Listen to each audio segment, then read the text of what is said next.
Hello everyone, this is Dr. Abrar. In this video, you will learn how to update the task status automatically using the checkboxes in an Excel sheet. Let's start.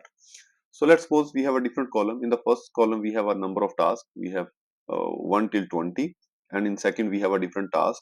And in the fourth column, we have checklist and then the status. So in the first stage, we'll select all these cells for the checklist.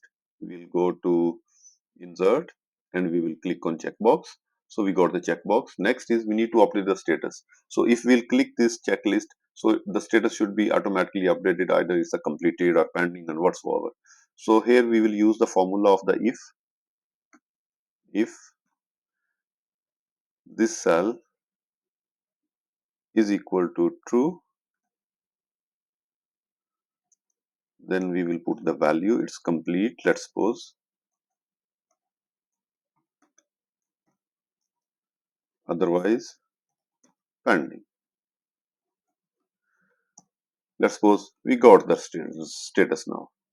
And the next stage is, let's suppose we will select this one. We'll go back home.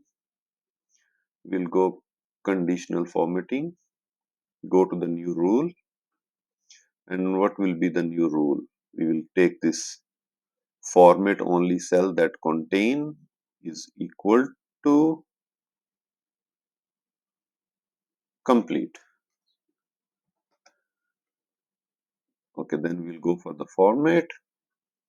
Here we'll click on fill. Let's suppose I'll choose the green color. If it's a complete, it should be highlighted as a green color. Then the font, I'll click on this one. Let's suppose okay. Okay.